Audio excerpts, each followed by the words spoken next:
தேவா என்னை ஆசீர்வதி, எல்லையை பெரிதாக்கும். தேவா என்னை ஆசீர்வதி, எல்லையை பெரிதாக்கும். உமது கரமே என்னுடன் இருந்து எல்லா தீங்குக்கும் விலக்கிடும். உமது கரமே என்னுடன் இருந்து எல்லா தீங்குக்கும் விலக்கிடும். தேவனே இயேசுவே, தேவனே இயேசு தேவா, தேவா என்னை ஆசீர்வதி, எல்லையை பெரிதாக்கும். தேவா என்னை ஆசீர்வதி, எல்லையை பெரிதாக்கும். தாகம் தீர்க்கும் தண்ணீரையும் வறட்சி நீக்கும் ஆறுகளும், தேவ ஜனத்தின் ஆவியையும் இன்று பலமாய் ஊற்றிடும். தேவ சபையில் எழுந்தருளி மகிமை பொழிந்திடுவி. மகிழ்ச்சி பொங்க பாடிடும் மக்கள் மனதில் நிறைந்திடுவி. தேவா என்னை ஆசீர்வதி, எல்லையை பெரிதாக்கும். தேவா என்னை ஆசீர்வதி, எல்லையை பெரிதாக்கும். ரட்சிப்பின் மதில்கள் உயர்ந்திட, வாசல்கள் துதியாய் நிறைந்திடும். ஊழிய எல்லை நீர் விரித்தே எந்நாளும் சேவையில் கலந்திடும். தேவ சபையில் எழுந்தருளி மகிமை பொழிந்திடுவி. மகிழ்ச்சி பொங்க பாடிடும் மக்கள் மனதில் நிறைந்திடுவி. தேவா என்னை ஆசீர்வதி, எல்லையை பெரிதாக்கும். தேவா என்னை ஆசீர்வதி, எல்லையை பெரிதாக்கும். என்றென்றும் இயேசுவின் கரத்தினால் அன்றென்று தேவையை பெற்றிடுவே. ஒன்றுக்குமே இனி குறைவுமில்லை, சொந்தமாய் உம்மை சார்ந்திடுவே. தேவ சபையில் எழுந்தருளி மகிமை பொழிந்திடுவே. மகிழ்ச்சி பொங்க பாடிடும் மக்கள் மனதில் நிறைந்திடுவே. தேவா என்னை ஆசீர்வதி, எல்லை பெரிதாக்கும்.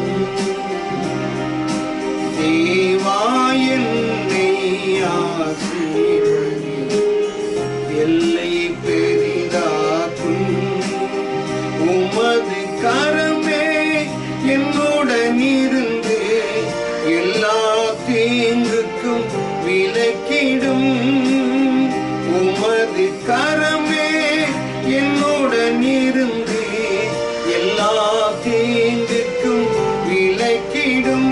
தேவனே இயேசுவே, தேவனே இயேசு தேவா, தேவா என்னை ஆசீர்வதி, எல்லையை பெரிதாக்கும்.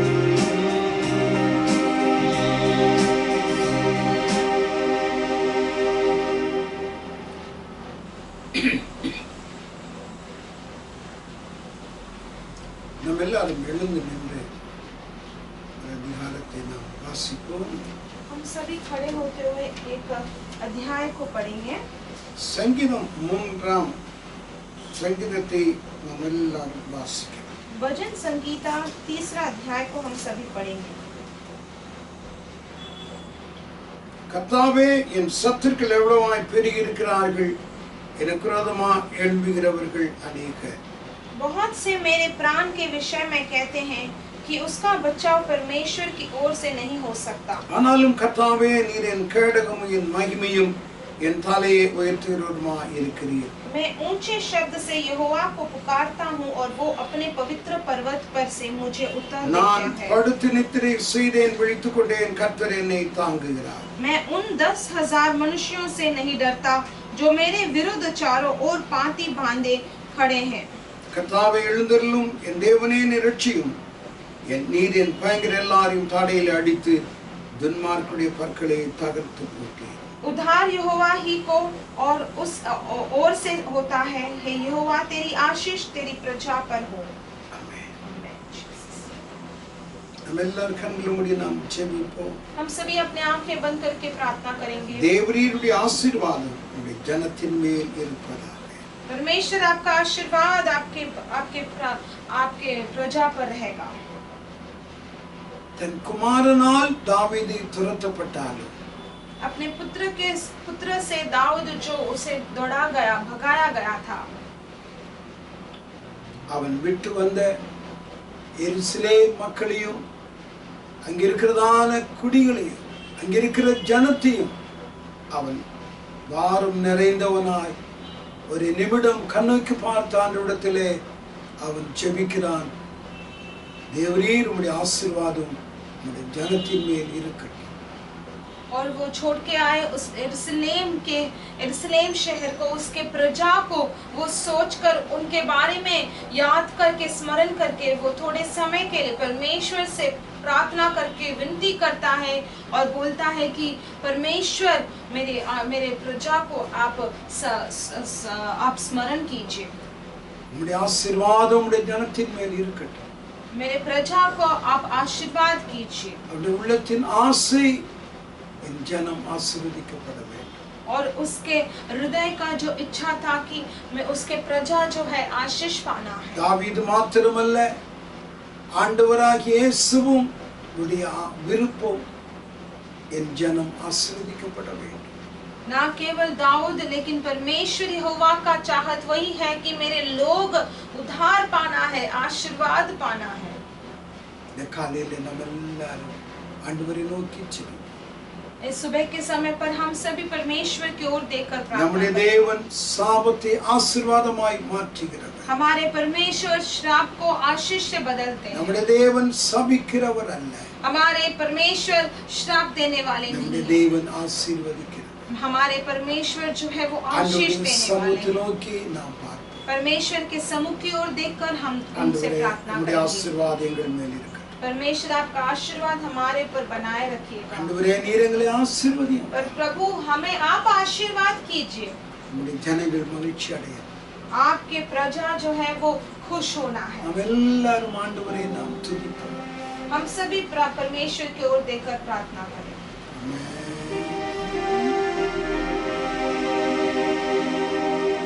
தேவா என்னை ஆசீர்வதி,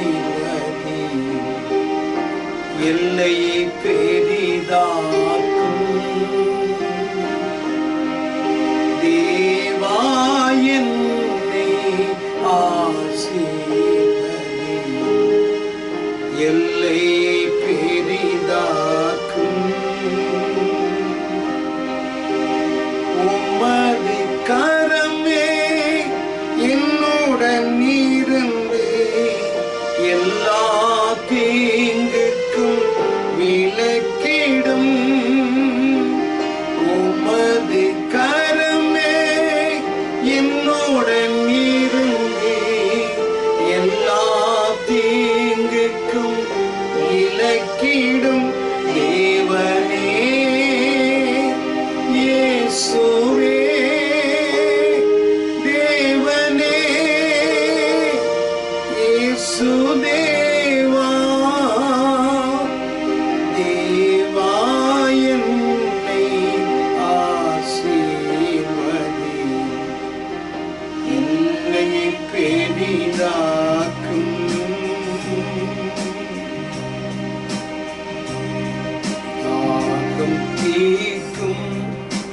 தண்ணீரையும் வறட்சி நீக்கும் ஆறுகளும் தாகம் தீக்கும் தண்ணீரையும் வறட்சி நீக்கும் ஆறுகளும் தேவ ஜனத்தின் ஆவியையும் இன்று பலமாய் ஊற்றிடும் தேவ சபையில் எழுந்தருளி ஆமென் மகிமை பொழிந்திடுவே. எல்லாரும் பாடுவோம். தேவ சபையில் எழுந்தருளி ஆமென் மகிமை பொழிந்திடுவே. மகிழ்ச்சி பொங்க பாடிடும் மக்கள் மனதில் நிறைந்திடுவே. தேவா என்னை ஆசீர்வதியும்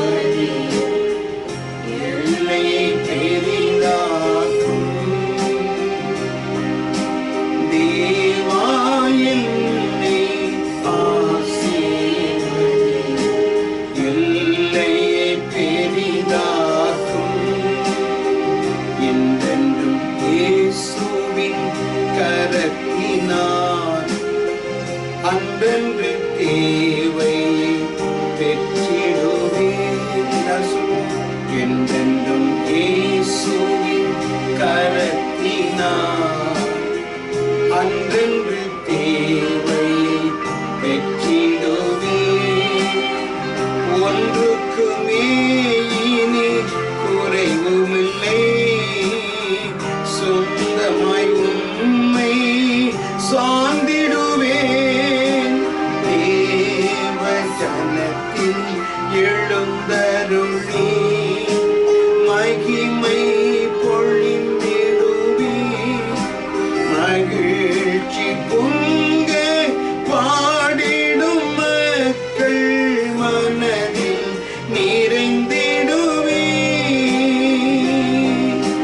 தேவா என்னை ஆசீர்வதியும் எல்லையை பெரிதாக்கும்.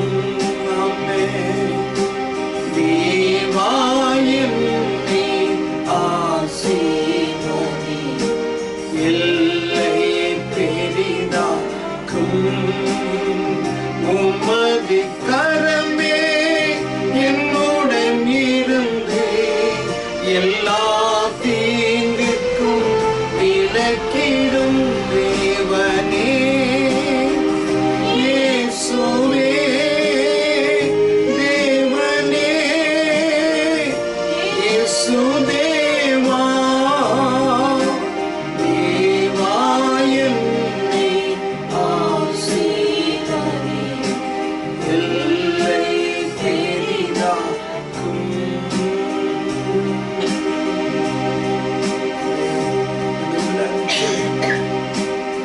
सभी प्रार्थना करेंगे।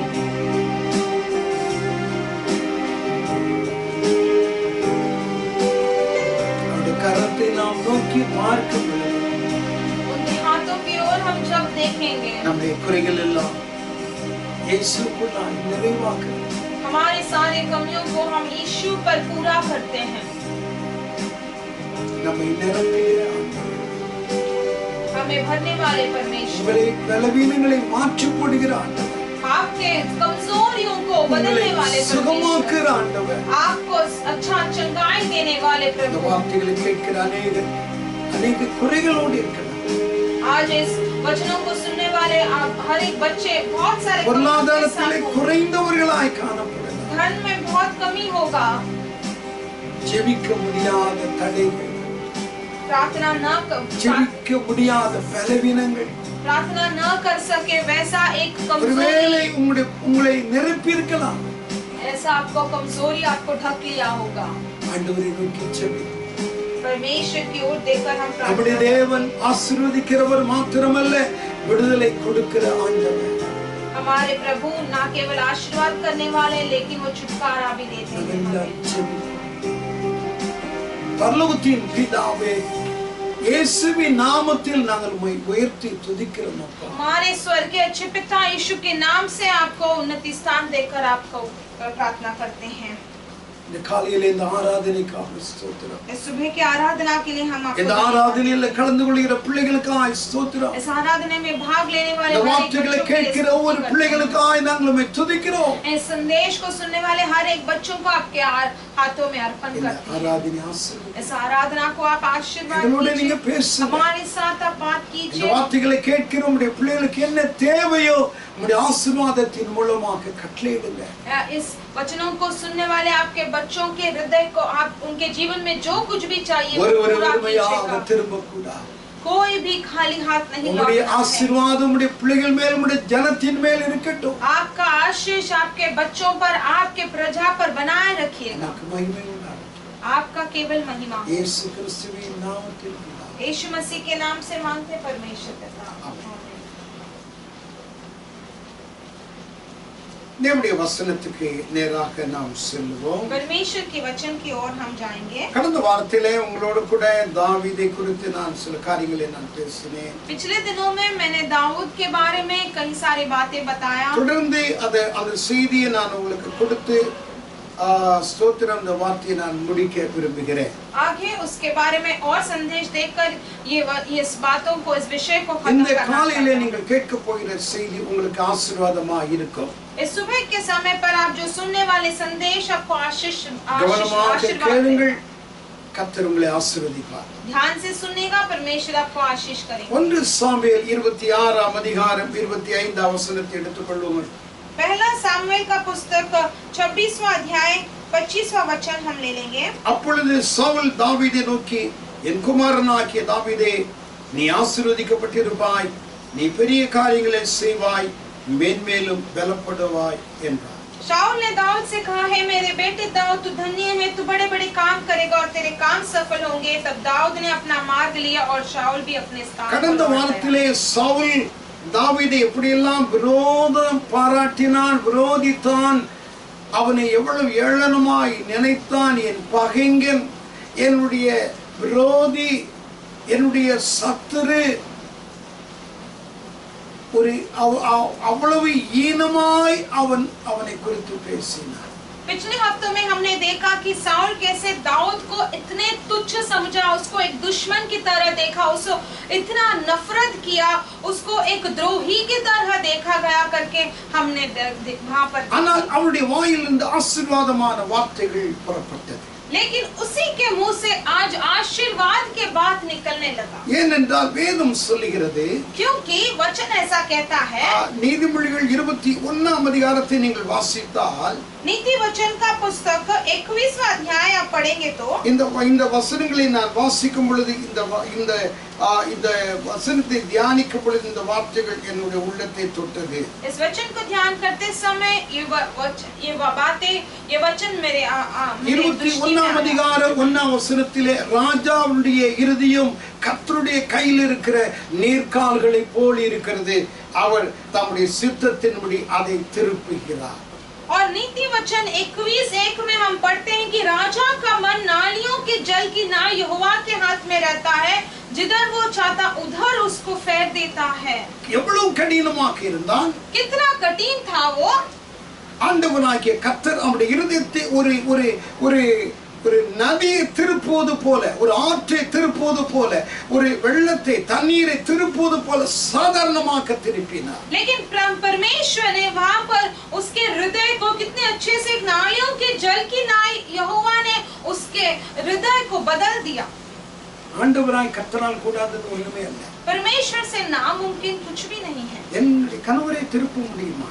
क्या मेरे पति को वो என்னுடைய மனைவி, என்னுடைய பிள்ளைகள், எனக்கு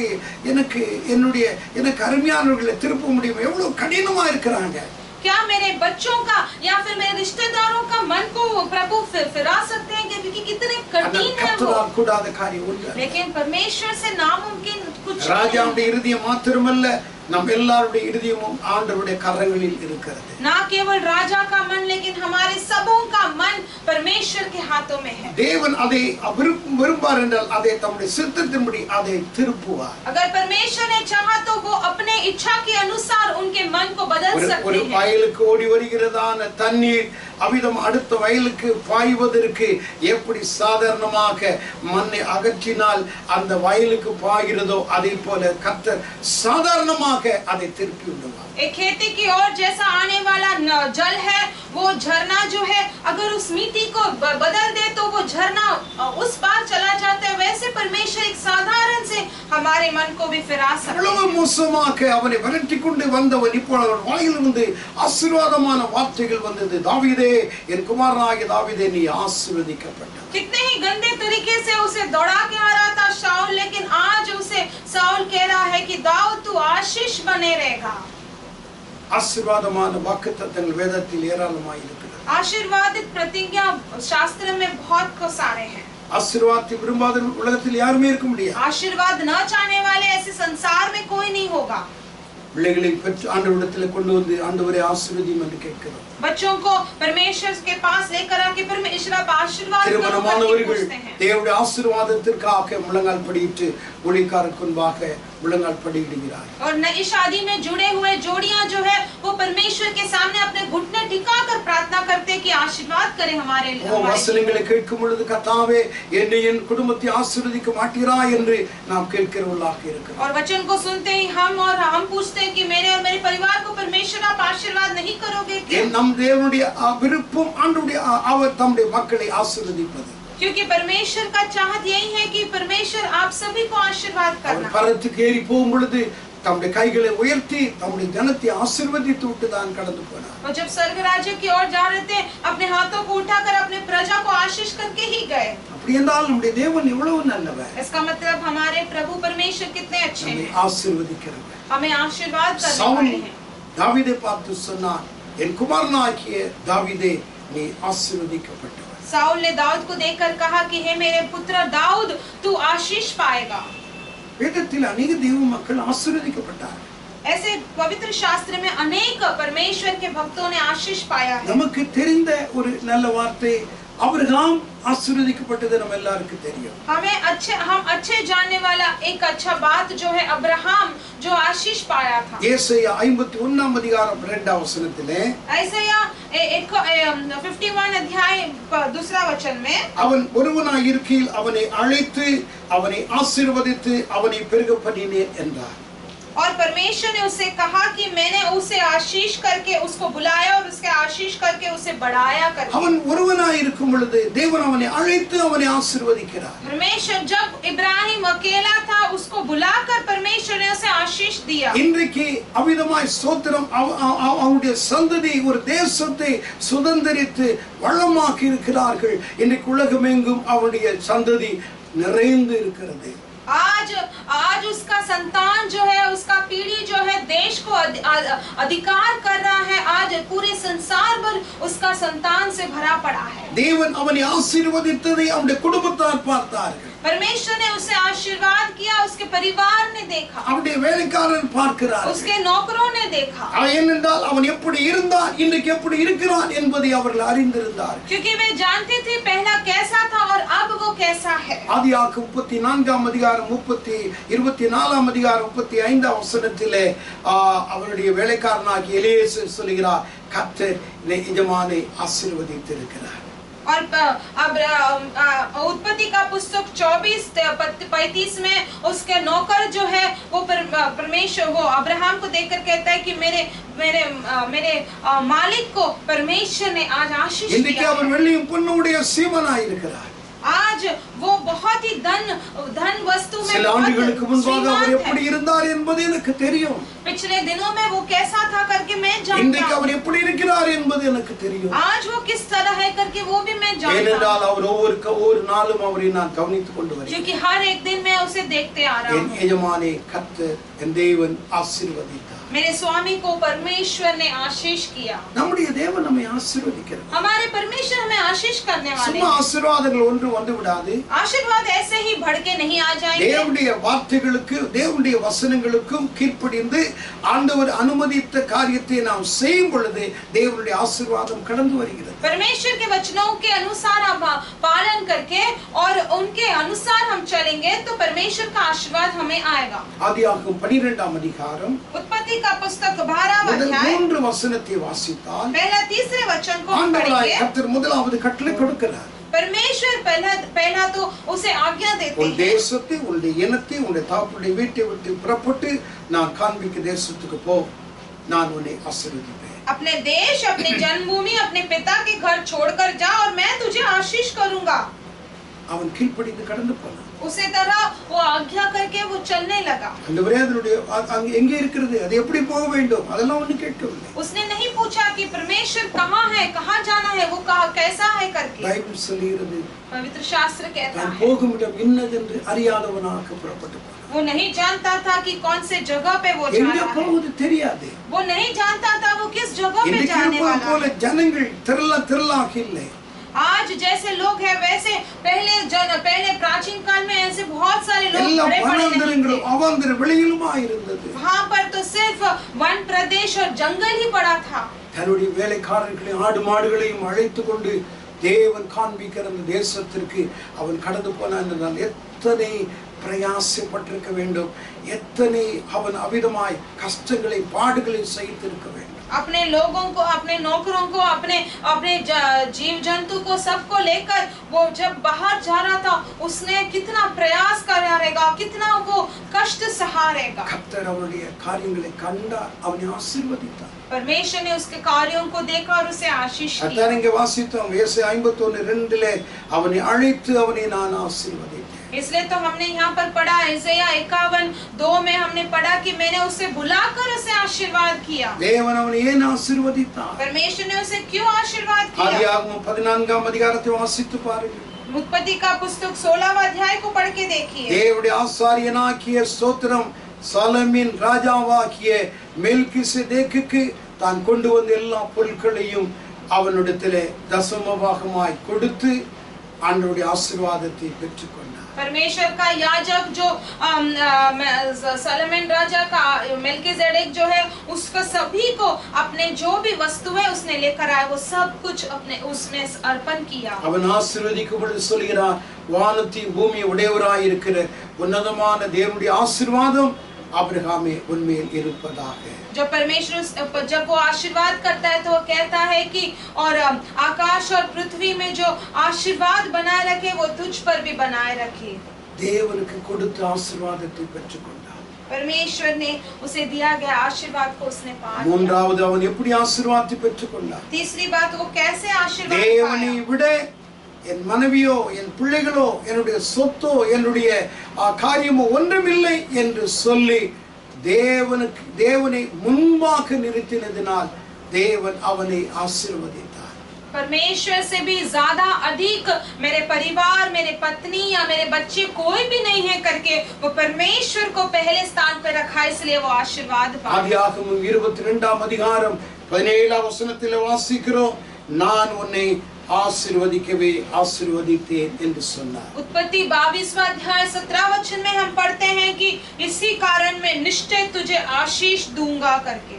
அபிரகாம் கீழ்ப்படிந்து தேவனுக்கு கொடுத்து அமிதமாய் ஸ்தோத்திரம், தேவனை விட இந்த உலகத்திலே வேறு யார் பெரிய அல்ல என்று சொல்லி தன் மகனையும் பலியாக ஒப்பு கொடுக்கும் பொழுது கர்த்தர் அவனை ஆசீர்வதித்தார் என்று वेदத்தில் वासिக்கிறோம்। इब्राहिम अपने उनके परमेश्वर का आज्ञा का पालन करके परमेश्वर को पहले स्थान में रखे, हम इस संसार से परमेश्वर से कोई भी बड़ा नहीं है करके अपने पुत्र को भी वो बलि देने गया करके हमने शास्त्र में पढ़ा। ஈசாக்கு ஆசீர்வதிக்கப்பட்டார், ईसाक भी आशीर्वाद पाया। கர்த்தர் அவனை 100 மடங்கு ஆசீர்வதித்தார் என்று ஆதியாகமம் 26:12 வாசிக்கிறோம்। उत्पत्ति 26:12 में हम पढ़ते हैं कि परमेश्वर ने उसे 100 गुना आशीर्वाद दिया। கர்த்தர் அவனை ஆசீர்வதித்ததினால் परमेश्वर ने उसे आशीर्वाद किया, ஏதோ கொஞ்சமாக அவன் பலனை பெறவில்லை, 100 மடங்கு 100 மடங்கு அவன் தேவனால் ஆசீர்வாதத்தை பெற்றுக்கொண்டான்.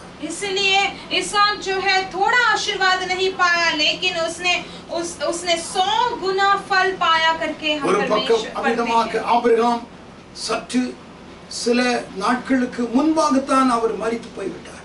और ऐसा है कि इब्राहिम जो है थोड़े ही समय पहले उसका मृत्यु हो चुका था. ஆதியாகமம் 25:11 நாம் வாசிக்கிறோம். उत्पत्ति का पुस्तक 25:11 में हम पढ़ते हैं.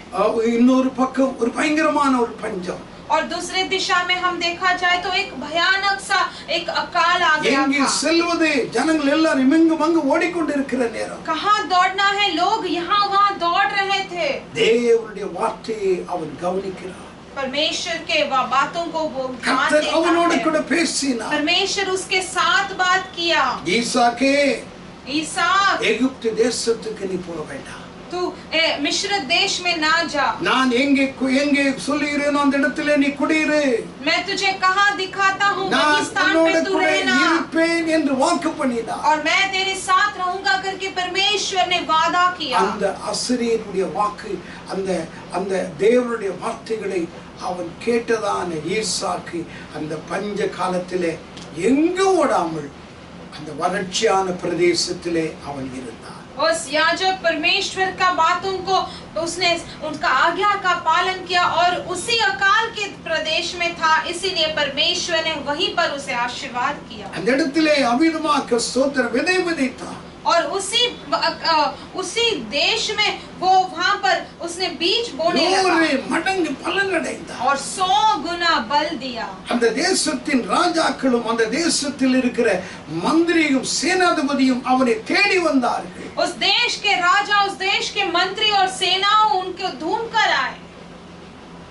எங்களால் முடியவில்லையே, हमारे से नहीं हुआ, எப்படி உன்னால் இது முடிந்தது? तुमसे ये कैसे मुमकिन நீ हुआ? ஆராதிக்கிற தேவன் உன்னோடு கூட இருந்து உன்னை ஆசீர்வதித்திருக்கிறார் और तुम आराधना करने वाले परमेश्वर तुम्हारे साथ रहकर तुम्हें आशीर्वाद என்று दिया. சொல்லி அவனோடு உடன்படிக்கை பண்ணிக்கொண்டு கடந்து போனார். ऐसे कहकर उसके साथ मेल मिलाप रखे गए.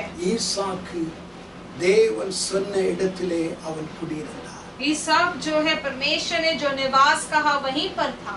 கர்த்தர் அவனை 100 மடங்கு ஆசீர்வதித்தார். इसीलिए परमेश्वर ने उसे 100 गुना फल दिया. யாக்கோபு ஆசீர்வதிக்கப்பட்டான். याकूब भी आशीर्वाद पाया. சகோதரனுடைய ஆசீர்வாதத்தை பிடுங்கிக் கொண்டான் என்று சொல்லலாம். ஏமாற்றி அபகரித்தவன்.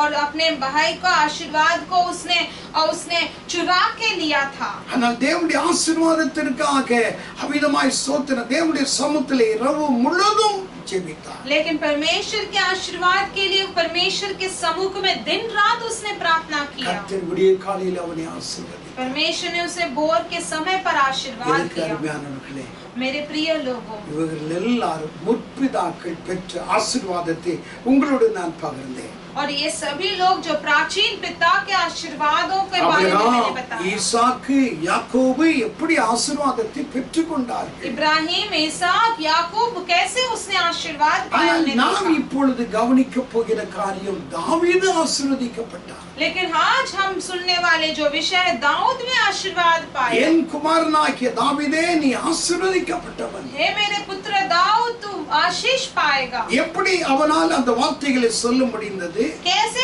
उसको ऐसे बातों को बताने लगा? அவனுடைய சாட்சியான வாழ்க்கை சவுல் பார்க்கிறார்.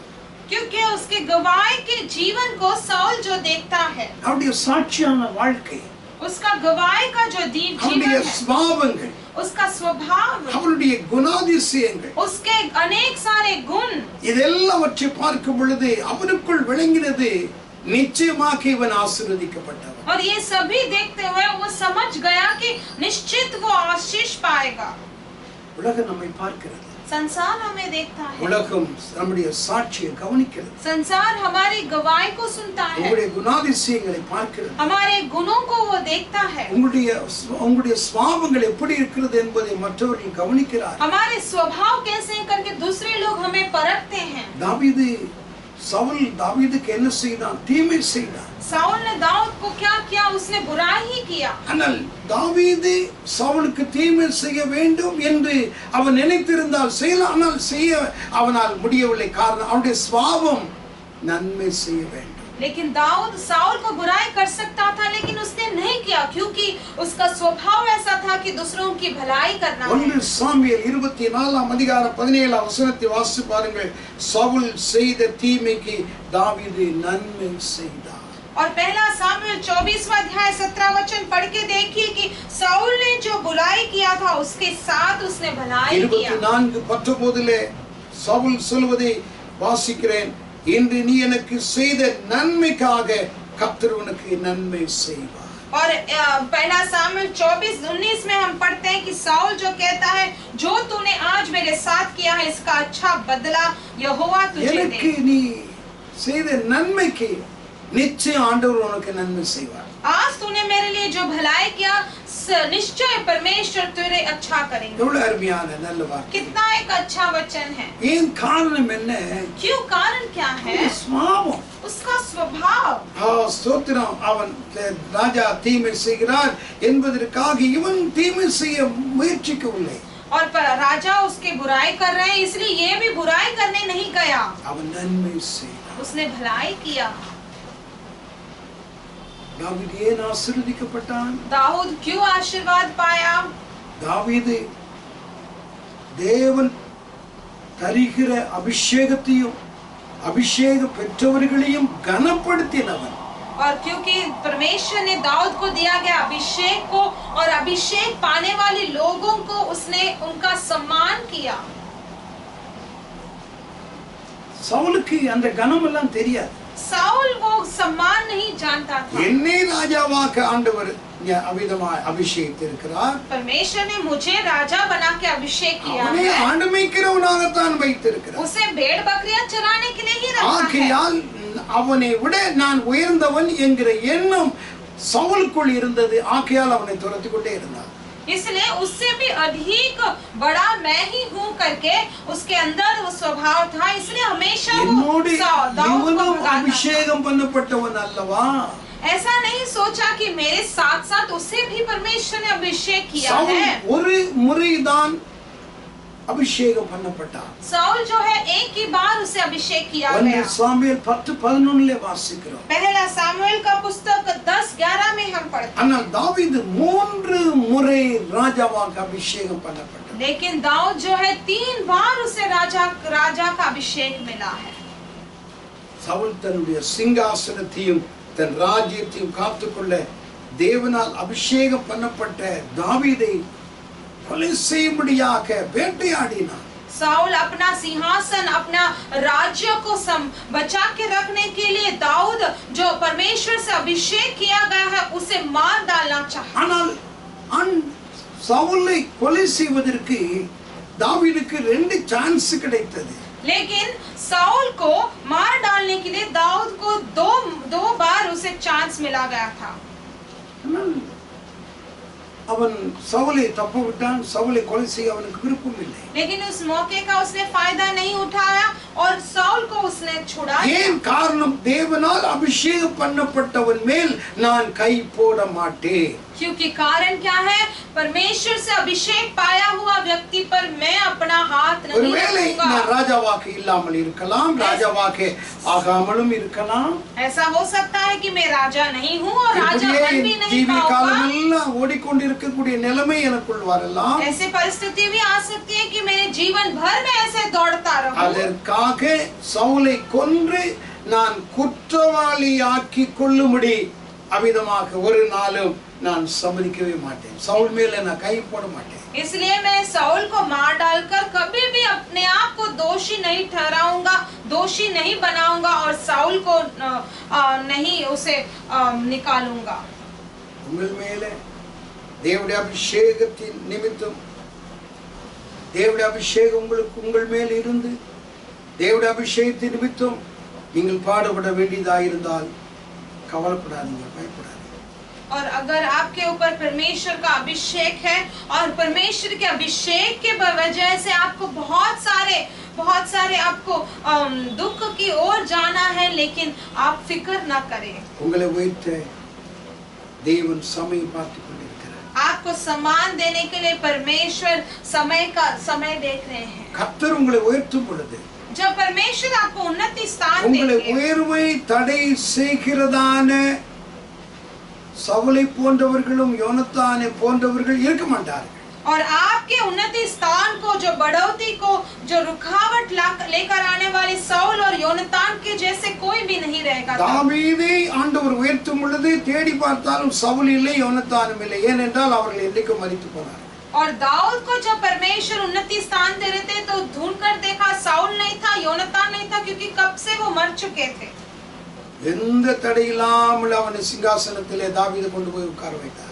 दाऊद को परमेश्वर ने कोई भी रुकावट के बगैर उसे सिंहासन में बैठाया दिया। எனக்கு அருமையானவர்களே, मेरे प्रिय लोगों, உங்களுடைய வாழ்க்கையில் அப்படித்தான். आपके जीवन में भी ऐसे ही होगा। உங்களுக்கு கிறிஸ்துவோடு கூட நீங்கள் பாடுகளை சகிக்கலாம். आप मसीह के साथ मिलकर आपको भी बहुत सारे दुख दर्द से जाना पड़ेगा। 2:13 வாசிக்கிறோம், அவரோடு ஒரு நாள் நீங்கள் ஆளுகை செய்வீர்கள். और दूसरा तीमुथियुस में हम पढ़ते हैं कि उनके साथ मिलकर आप भी एक दिन राज्य பாடுகள் करेंगे। இருக்கலாம், आज आपको बहुत सारे दुख होंगे, ஆனால் ஒரு நாள் அவரோடு ஆளுகை செய்வீர்கள். लेकिन आप उनके साथ मिलकर एक दिन राज्य करोगे। தாவீதே, என் குமாரனாகிய தாவீதே, நீ ஆசீர்வதிக்கப்பட்டவன். दाऊद, मेरा पुत्र दाऊद, तू आशीर्वाद पाएगा। தாவீதுடைய சுபாவம், दाऊद का जो स्वभाव है, தாவீதுடைய அபிஷேகத்தின் மேல் அவனுக்கு இருந்ததான மரியாதை, கனம், और दाऊद के जो अभिषेक के ऊपर उसको जो मर्यादा था, जो आदर था, தேவனால் அபிஷேகம் பண்ணப்பட்ட தேவ பிள்ளைகள் மேல் அவள் எப்படிப்பட்டவளா இருந்தாலும் அவர்கள் மேல் இருந்ததான ஒரு கனம், மரியாதை. और परमेश्वर के बच्चे जो अभिषेक पाए हुए, वो चाहे वो कैसे भी हो, लेकिन उनके ऊपर जो आदर और सम्मान और मर्यादा है। அவனை குற்றப்படுத்துவதற்கு நான் யார்? मैं उसे दोषी ठहराने के लिए मैं कौन हूँ? நான் அவனுடைய எஜமான் அல்ல. मैं उसका मालिक नहीं हूँ। அவன் விழுந்தாலும் அவன் எழுந்தாலும் அவனுடைய எஜமானுக்கு அவன் உத்தரவாதி. अगर वो गिरेगा या उठेगा, उसका सिर्फ उसके मालिक ही कारण होगा। அப்படிப்பட்ட சுபாவங்கள் தேவனுடைய பிள்ளைகளாகிய நமக்குள் இருக்க வேண்டும். ऐसा एक स्वभाव परमेश्वर के बच्चे हमारे अंदर भी होना है। குறைகளை நாம் தேடிக்கொண்டே நாம் போவோம் என்றால் अगर कमियों को हम ढूंढ कर ही जाते रहेंगे ஒரு तो காலம் நம்முடைய வாழ்க்கையில ஒரு உயர்வை காணவே மாட்டோம். कभी भी हमारे जीवन में हम सफल नहीं पाएंगे। தாவீதுடைய சுபாவம் என்ன? दाऊद का स्वभाव क्या है? தேவன் அவனை அபிஷேகித்திருக்கிறார். परमेश्वर ने उसे अभिषेक किया அவன் है। குறை உள்ளவனோ அவன் விரும்பத்தகாதவனோ, अगर वो कमियों से है या फिर वो दोषी தேவன் है, அவனை எப்பொழுது தண்டிக்கிறார் அதுவரைக்கும் நான் விட்டு விடுகிறேன். परमेश्वर जब उसे दंड देंगे तब तक मैं நியாய उसे छोड़ தீர்ப்பை दूंगा। நான் என் கையில் எடுத்துக்கொள்ள மாட்டேன். न्याय का दंड को मैं मेरे हाथों में नहीं ஏன் लूंगा। நான் அதை எடுத்துக்கொண்டு குற்றவாளி என்று நான் ஏன் கருதப்பட வேண்டும்? क्यों मैं उसे लेकर हमें अपने आप को दोषी ठहराऊं? என்னுடைய நல்ல சுபாவங்களை நான் ஏன் கெடுத்துக்கொள்ள வேண்டும்? मेरे अच्छे स्वभाव को मैं क्यों बिखार दूं? அப்படி ஒரு ஆசீர்வாதம் எனக்கு தேவையில்லை. ऐसा एक आशीर्वाद मुझे அப்படி नहीं ஒரு चाहिए, சிங்காசனம் எனக்கு வேண்டும். और ऐसा एक सिंहासन की जरूरत भी मुझे नहीं है। அப்படிப்பட்ட நிலைமையோடு கூட அவன் அதை விட்டு விட்டான். और ऐसे ही परिस्थिति में उसने छोड़ दिया। ஆகையால் சவுல் இதெல்லாவற்றையும் பார்த்தவன் சொன்னான், நீ ஆசீர்வதிக்கப்பட்டவன். इसलिए साउल ने ये सब कुछ देखकर कहा कि तू आशीष पाएगा। ஆவியானவர் நம்மை கவனிக்கிறார். आत्मा जी हमें देखते நாம் हैं, எப்படி இருக்கிறோம் என்பதை கவனிக்கிறார். हम किस तरह है करके நாம் हमें ध्यान உள்ளம் देते हैं। புறமும் அவிதமாக ஒன்றாக இருக்க வேண்டும். हम अंदर और बाहर दोनों में एक ही जैसे रहना है। இரண்டாவதாக दूसरी बात, நீ பெரிய காரியங்களை तू செய். बड़ा कार्य करेगा। இது யார் சொன்னது? ये किसने कहा? சவுல் சொன்ன வார்த்தை. ये साउल ने कहा நீ बात பெரிய है। காரியங்களை செய்வாய். तू बड़े काम करेगा। தாவீதே, दाऊद, நீ பெரியவன், तू बड़ा है, நீ பெரிய காரியங்களை तू செய். बड़ा काम करेगा। ஆண்டவர் உன்னை கொண்டு பெரிய காரியங்களை கர்த்தர் செய்வார். परमेश्वर तेरी वजह से बड़े कार्य करेंगे। எனக்கு अरुமையானவர்களே, हाँ, मेरे लोगों, ஒரு எதிராளி ஒரு அப்படி ஒரு வார்த்தை சொல்வது என்றால் ஆச்சரியமானது. एक दुश्मन, एक विरोधी जो है, ऐसा एक शब्द என்ன कह रहा है, वो காரியம் आश्चर्य है। செய்தாலும் அதை குறை கண்டுபிடிக்கிற எஜமான்களை நாம் பார்ப்போம். कुछ भी कार्य करे तो उसके अंदर कमियों निकालने वाले मालिक को हम நீ देखते இதை हैं। செய்ய சரியில்லை, ये तूने किया वो ठीक नहीं நல்லதே है। சொல்லி இருப்பான். இந்த வார்த்தையெல்லாம் நீ சரியில்லை, நீ எல்லாம் சொல்லி நான் எல்லாம் கேட்கவா, தூக்கி எறிஞ்சிருவான். अच्छा ही कहा होगा, लेकिन ये सब सुनने में वो ठीक नहीं रखता उसे, और सब तो ஆனா कुछ मानता है। சவுல் சொல்லுகிறான், நீ பெரிய காரியங்களை செய்கிறவன். लेकिन साउल कहता है कि तू बड़ा काम करेगा। ஏனென்றால் அவருடைய மனசாட்சிக்கு தெரியும் அவன் என்னென்ன செய்தான் என்பதை. क्योंकि वो उसका वो मन जानता है कि उसने क्या कुछ नहीं किया। கோலியாத் வந்து 40 நாட்களாய் இரவு பகலும் காலை மாலை வந்து நிற்கிறான். गोलियत जो है 40 दिन और रात वो आके ठहरता है वहां पर। அப்பொழுது சவுலுக்கு முன்பாக நின்றதான ஆடுமிக்கிறவனாகிய தாவீது சொன்னான், ஒரு விசை சிங்கம் வந்தது, சிங்கத்தை நான் அடித்தேன், ஒரு விசை கரடி வந்தது, அந்த கரடியை நான் கொண்டு போட்டேன். और जब साउल के सामने वो भेड़ बकरियां चराने वाले दाऊद ने कहा कि एक बार सिंह आया, उस सिंह को मैंने मार डाला, एक बार भालू आया, मैंने उस भालू को भी मार डाला। என்னுடைய ஆட்டை அது அவிதமாக பிடித்துக்கொண்டு கவிக்கொண்டு அந்த சிங்கம் கடந்து போனது। मेरे बकरियों को वो सिंह जो है वो पकड़कर वो ऐसे दौड़ने लगा।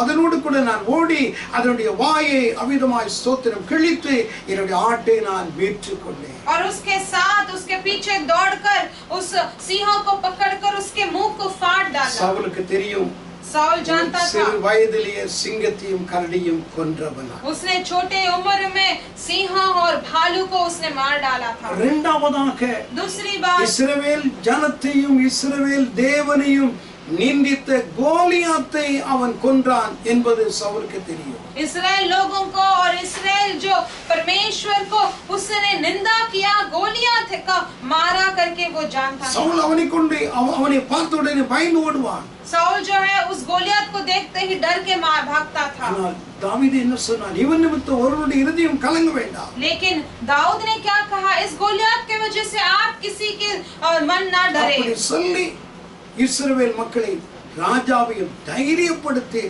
கோலியாத்தை கொண்டு போட்டார்। ऐसे बोलकर इजराइल और इजराइल के लोगों को और उस राजा को धीरज देकर उस गोलियत को मार डाला। தாவீது எந்தெந்த காரியத்தில் எல்லாம் அவன் அடியெடுத்து வைத்தானோ, எங்கெல்லாம் போரிட்டானோ அந்த இடத்தெல்லாம் வெற்றி கண்டான் என்பதும் சவுலுக்கு தெரியும்। और जहाँ पर भी दाऊद अपना पैर रखा, जहाँ पर भी वो युद्ध करने गया, वहाँ सभी जगह पे उसने सफल पाया करके दाऊद जानता எங்கே था। அனுப்பினாலும் புத்தியாக நடப்பதை சவுல் பார்க்கிறான்। जहाँ कहीं भी उसे भेजा गया बहुत ही बुद्धिमान से वो चलता था करके साउल देखता था। சவுல் தாவீதை தன்னுடைய மெய் காப்பாளனாக வைத்துக் கொண்டார்। इसलिए साउल ने दाऊद को अपने अधिकार उसे संभालने वाला रखा गया था। சவுலுக்கு தெரியும், साउल जानता था இவன் செய்கிற காரியங்கள் எப்படிப்பட்டதா இருந்தது। क्योंकि ये कैसे कार्य करता था करके।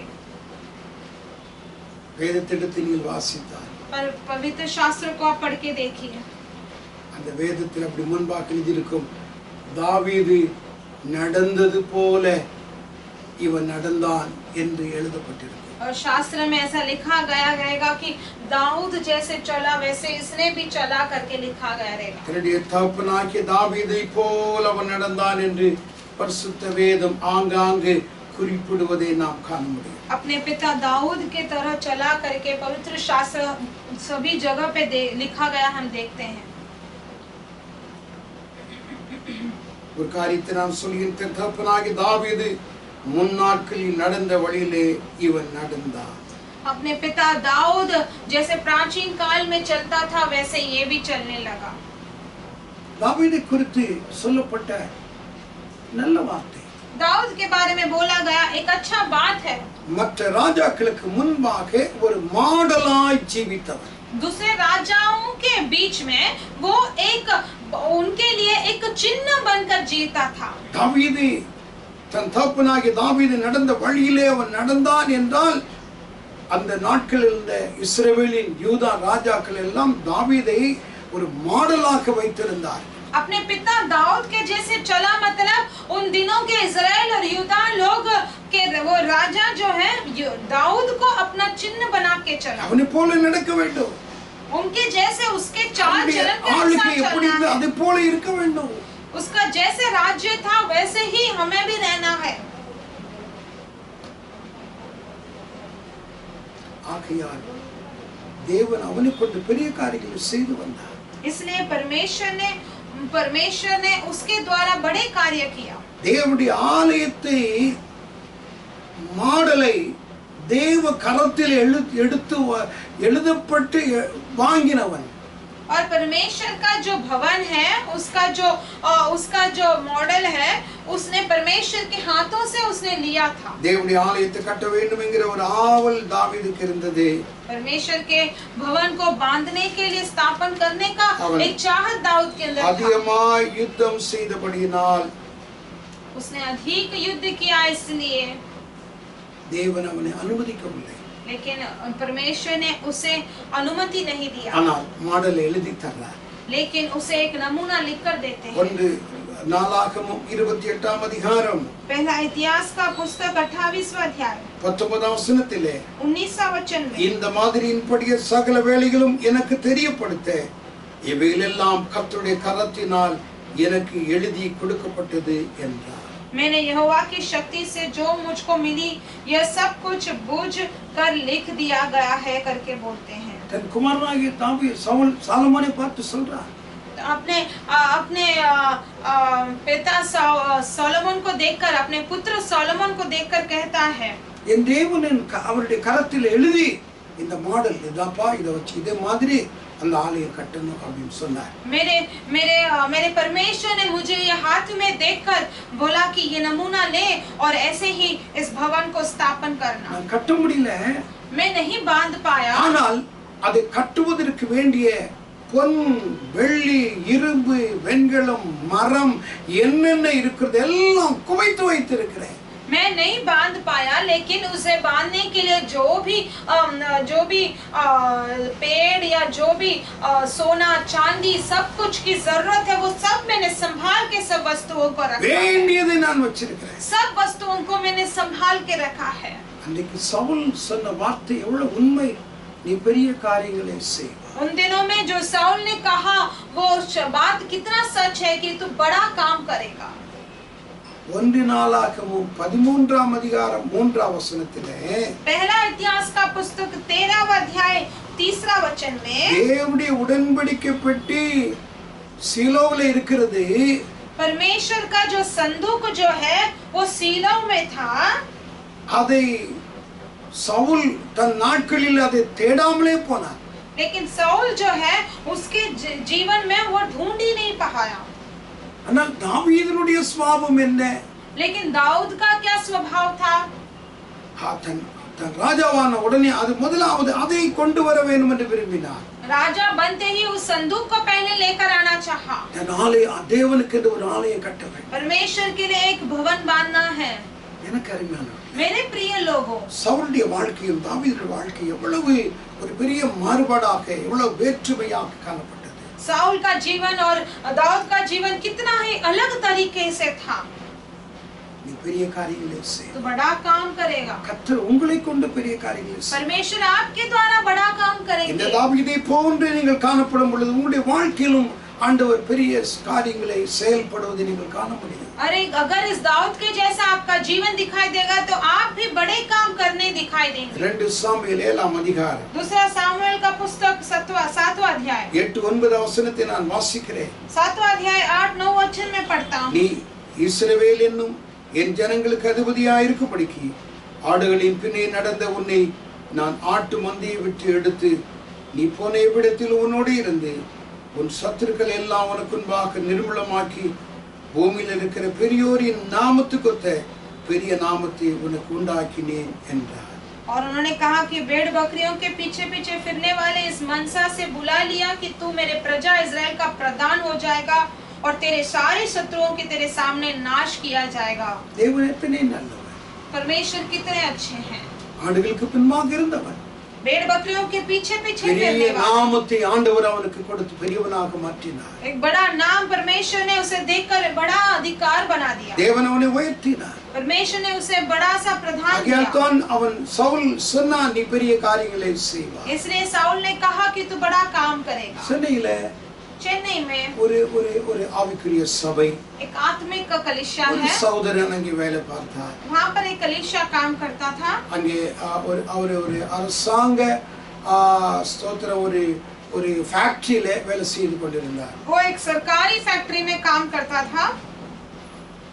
அவருடைய வேலையிலே அவர் செய்கிற வேலையினுடைய நுணுக்கத்தை அறிந்து அவருக்கு ரஷ்யாவிலே போய் அந்த ரஷ்யாவில் அந்த குறிப்பிட்ட அந்த பொருட்களை எப்படி செய்கிறார்கள் என்பதை பார்த்து வருவதற்காக இந்த வாலிபனை தேர்ந்தெடுத்து அனுப்பி வைத்தார்கள். और वो जो काम करते हैं उसके बारे में वो बहुत जानता था, इसलिए उसे रशिया के जो फैक्ट्री में वो काम जो करते हैं उसके बारे में जानकारी लेकर आने के लिए उसे भेजा गया था. इस गवर्नमेंट செலவுலே அந்த மனுஷன் அவிதமாய் फ्लाइट परंतु போனார். इस व्यक्ति सरकारी के उनके ही खर्चे में वो फ्लाइट में चला गया. போகும் பொழுது அது லண்டன் வழியாக போகிறது அறிந்தார்.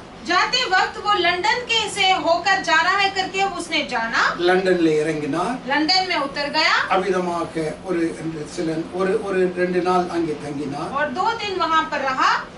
சோத்ரா ஒரு லாட்ஜில் தங்கி அவர் கொஞ்சம் ரெஸ்ட் எடுத்து விட்டு அந்த லண்டன் பிரிட்ஜ் பார்க்க வேண்டும் என்று அந்த லண்டன் பிரிட்ஜிலே அந்த பிரிட்ஜுக்காக அவர் நடந்து வந்தார். और 2 दिन वो लॉज में रहकर वहाँ पर अपना आराम करके लंदन ब्रिज देखने के लिए एक दिन वो लंदन ब्रिज के लिए निकल गया. அப்படி போய் கொண்டிருக்கும் பொழுது तब वो जाते समय அவருக்கு நடந்த அவர் சின்ன வயதுல நடந்த ஒரு சம்பவம் அவர் நடந்து போகும்போது அவருக்கு ஞாபகத்துக்கு வந்தது. और ऐसे चलते जाते समय छोटे उम्र में जो एक संभव हुआ था वो उसके ध्यान में आया. அதை நினைச்ச உடனே கண்ணுல இருந்து அப்படியே கண்ணீர் வந்துருச்சு. वो सोचते ही उसके आंखों में से आंसू निकल आए. அந்த இடத்திலே நின்று ஆண்டவரை கனப்படுத்தினார். और वहीं पर उसी स्थान पर खड़े होकर परमेश्वर का आदर किया. ஏழை மனுஷன் ஏழை குடும்பத்திலே பிறந்தவர். वो एक गरीब व्यक्ति था, गरीब परिवार में उसका जन्म हुआ. ஒரு சின்ன கிராமம். उसका गांव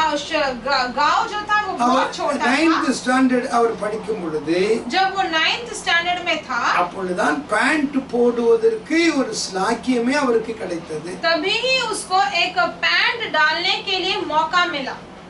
அவர் தன்னுடைய நண்பனோடு கூட அந்த பேண்ட் எல்லாம் போட்டுக்கொண்டு அந்த வயல்ல அவர் நடந்து அப்படி போயிட்டு இருந்தார். वो अपने दोस्त के साथ उस पैंट डालकर वो खेती में चल रहा था. அதை அவரை பார்த்த அந்த வயலில் வேலை பார்க்கிற பெண்கள், களை எடுக்கிற பெண்கள் எல்லாம் பேண்ட் எல்லாம் போட்டு அப்படி போறதை பார்த்துட்டு இவர் என்ன லண்டனுக்கா போறார் இப்ப பேண்ட் எல்லாம் போட்டுட்டு அப்படின்னு சொல்லி எல்லாரும் கேலி கிண்டலுமா பேசினார். तब ये लड़की ने जो पैंट डाला था देखकर वो खेती में काम करने वाले जो औरतें और जो पुरुष थे उन्होंने उस पर लज्जत किया कि ये क्या लंदन जाने वाला है क्या, ऐसे पैंट डाल के चल रहा है करके. लंदन का போறாரு ஒரு பெரிய துரை மாதிரி அப்படின்னு சொன்னாங்க. ये क्या लंदन जाने वाला है क्या, बड़ा आदमी आया करके ऐसे सब उसको लज्जित कर रहे. இன்னொரு பொம்பளை ஒரு பெண் சொன்னா, एक स्त्री ने कहा யார் யாருக்கு எப்படி எழுதி இருக்குதோ, யார் நாளைக்கு எப்படி இருப்பாங்களோ யாருக்கு என்ன தெரியும், நீ ஓ வேலையை பாருமா அப்படின்னு சொல்லி வேலையை பார்க்க ஆரம்பித்தார். और एक स्त्री ने कहा कि कल को क्या होने वाला है कौन जानता है, तू तेरा काम कर करके वो काम करने लगे. ஒருவேளை இந்த இவனே லண்டனுக்கு நாளைக்கு போனாலும் போலாம். ऐसा हो सकता है कि ये सच हो जाएगा कि ये भी लंदन जा सकता है. யார் கண்டது என்று சொல்லி அந்த பெண்ணும் சொன்னா. किसको क्या होने वाला है पता नहीं करके वो स्त्री ने कहा. சம்பவம் 9th ஸ்டாண்டர்ட்ல படிக்கும்போது அவ கேட்ட அந்த வார்த்தை அந்த லண்டன்ல அந்த பிரிட்ஜில் நடந்துட்டு இருக்கும்போது அதை பார்த்து நினைத்து அப்படியே கண்ணீர் பட்டு ஆண்டவரை துதித்தார். ஆண்டவரே, அந்த வார்த்தை எவ்வளவு எழுத்தின் உண்மையாக ஆண்டவரை நீர் நிறைவேற்றினீர். और ये बातें सब सोचकर उसके आंखों में, वो लंदन ब्रिज पर जब चल रहा था उसके आंखों में आंसू आ गया और बोल रहा था परमेश्वर आपने उस बोली को कितने सच में बदल दिया करके. बाइबल என்ன சொல்லுகிறது? पवित्र शास्त्र क्या कहता है? 1 சாமுவேல் 2ஆம் அதிகாரம் पहला सामुएल का पुस्तक 2 अध्याय 6ஆம் வசனத்திலே 6 वचन में, எளியவனை புழுதியிலிருந்து எடுத்து और तू छोटे को जो तू मिट्टी से निकाल कर, சிறியவனை குப்பையிலிருந்து எடுத்து और तू बहुत ही नीचे उन्हें பிரபுக்களோட உட்காரவும் மகிமையுள்ள சிங்காசனத்தை சுதந்திரிக்கவும் அவர் செய்கிறார் என்று வேதம் சொல்கிறது. वो कंगाल को धूली में से उठाता और दरिद्रों को गुरे से निकालकर उनको अधिपतियों के संग बिठाए और महायुक्ति सिंहासन के अधिकारी बनाए करके शास्त्र कहता हम है. देवन பெரியவர், हमारे परमेश्वर भला है, பெரிய காரியங்களை செய்கிறவர், बड़े कार्य करने वाले हैं, உங்களை கொண்டு செய்வார். आपके द्वारा भी वो करेंगे। சவுல் என்ன சொன்னான்? साउल ने क्या என் कहा? குமாரனாகிய தாவீதே நீ ஆசீர்வதிக்கப்பட்டவன். हे पुत्र दाऊद तू धन्य है। இரண்டாவதாக दूसरी बात, நீ பெரிய காரியங்களை तू बड़े काम करेगा। நீ பெரிய காரியங்களை செய்வாய். पहला तो तू धन्य है और दूसरा है तू बड़े काम மூன்றாவது करेगा நீ மென்மேலும் பலப்படுவாய். और तीसरा है तू और बल पाएगा। நீ வர வர குறைய மாட்ட. तू आते आते कम नहीं होगा। நீ வர வர பலப்பட்டுட்டே போவ. तू आते आते आने वाले दिनों में और बढ़ोतरी पाएगा। ஆண்டவர் எவ்வளவு நல்லவர். परमेश्वर कितना भला है। நாம் அப்படிதான் பலப்படணும்.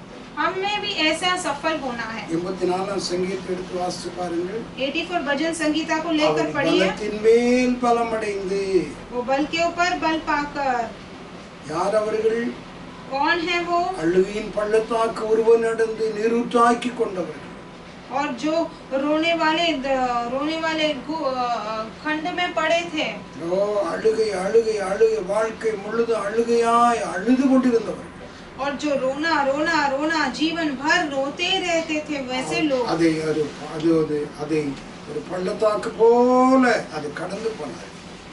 वे एक वन प्रदेश की तरह उसके और चल के गए। 84 சங்கீதம் 6-7 வசனத்தில் வாசிக்கிறேன். 84 भजन संगीता 6-7 में हम पढ़ते हैं। அவர்கள் என்ன செய்தார்கள்? பலத்தின் மேல் பலமடைந்தார்கள். उन्होंने क्या पाया? उन्होंने आशीष ही आशीष उपजाति की। அதுதான் இங்கே சவுல் சொல்றார், यही पर साउल कहता है மென்மேலும் பலப்படுவார். तू बल और बल पाएगा। உண்மையிலே தாவீதினுடைய வாழ்க்கையை கவனித்து பாருங்கள். सच में दाऊद का जीवन ध्यान दीजिए। தாவீது அவன் வரும்போது தனியாக வந்தான். ஆனால் அவனோடு 400 பேர் சேர்ந்து கொண்டார். वो जब आते समय अकेला था, लेकिन उसके साथ 400 लोग उसके साथ मिल चुके थे। அவர்கள் எல்லாரும் கடங்காரர்கள், சமுதாயத்தால் ஒடுக்கப்பட்டவர்கள், புறக்கணிக்கப்பட்டவர்கள், அவ்விதமாய் ஸ்தோத்திரம் ஒரு மிக மோசமாய் வெறுக்கப்பட்டவர்கள். वो सभी लोग जो थे वो कर्ज में डूबे हुए थे, उन्हें तुच्छ माना गया था और इस संसार से उन्हें बहुत तकलीफ दिया उन्होंने। தாவீது தான் ஒருவனா இருந்தானே எப்படியோ அங்கங்க போய் சமாளிச்சு எப்படியோ வாழ்ந்துருவான். दाऊद अगर वो अकेला होता तो यहाँ वहाँ कहीं भी जाकर वो ऐसा ही जीता था। 400 பேரையும் அவருடைய குடும்பத்தையும் மனைவி மக்களையும் காப்பாற்ற வேண்டும். लेकिन अभी उसमें 400 लोग और उसके परिवार बच्चों को उसे संभालना है। 1 சாமுவேல் 25 அதிகாரத்திலே पहला सामुएल 25 अध्याय में நாபாலுடைய வீட்டுக்கு அவன் போகிறான். नाबाल के घर पे वो जाता है அவன் ஆடுகளை மயிர் கத்தரித்து கொண்டிருக்கிறான். और वो भेड़ बकरियों का वो ये कर रही है। ஸ்தோத்திரம், அது ஒரு பெரிய விருந்தாக இருக்கக்கூடிய நாள். और उसे काट रही है क्योंकि वो बड़ा एक दावत का एक दिन था। ஆனால் அவன் உதவி செய்யவில்லை. लेकिन उसने सहायता नहीं किया। வேலைக்காரன், எஜமானால் துரத்தி விடப்பட்ட ஒரு வேலைக்காரன் என்று புறக்கணித்து தள்ளி விட்டான். क्योंकि वो तो एक नौकर है, उसे मालिक ने उस नौकर को भगा दिया गया था। நிலைமை அந்த அளவுக்கு தான் இருந்தது. दाऊद का परिस्थिति उसी वैसा ही था। 2 சாமுவேல் 30 அதிகாரத்தை வாசித்து பாருங்க. पहला सामुएल 30वां अध्याय को पढ़ के देखिए। எல்லாம் அவன் இருந்த சிக்லாகு பட்டணம் தீக்கு இரையாக்கப்பட்டது. அவருடைய ஆடு மாடுகள், மிருகஜீவன்கள், அவருடைய மனைவி மக்கள், 400 பேருடைய மனைவி மக்கள் எல்லாரையும் அவ்விதமா அமலேக்கியர் பிடித்து கொண்டு போய்விட்டார். और जो वो सिक्लाग नामक गांव है वो उसे आग से नष्ट कर दिया गया था। उनके सारे जीवन जंतु और सारे उनके परिवार के सदस्य को अमलेक ने लेकर चले गए, हड़प लिए। வரைக்கும் அவன் நிலம் அப்படிதான் இருந்தது. अभी तक उसका परिस्थिति ऐसा ही था। இனிதான் கர்த்தர் சவுல் சொன்ன வார்த்தை ஒரு தீர்க்கதரிசன வார்த்தையை போல அவன் மென்மேலும் பலப்படக்கூடிய காரியங்களை கர்த்தர் செய்தார். लेकिन अभी साउल ने जो बातें किया, जो कार्य बताया, वो एक भविष्यवाणी के तरह बताया कि वो बड़ा सफल पाएगा। 2 சாமுவேல் 3 அதிகாரம் दूसरा सामुएल 3 अध्याय 1 வசனத்திலே पहला वचन में தாவீது வர வர பலப்பட்டான். दाऊद भी आते आते बल पाता गया சவுலின் குடும்பமும் வர வர பலவீனப்பட்டார். और साउल के घराने बहुत ही निर्बल होते गए। சவுல் சொன்னது போல இப்போ நடந்தது. தாவீது வர வர பலப்பட்டு கொண்டிருக்கிறார். साउल जैसे बोला अब होते जा रहा था, दाऊद जो है वो प्रबल होता गया। சவுலுடைய குடும்பம் வர வர பலவீனப்பட்டது.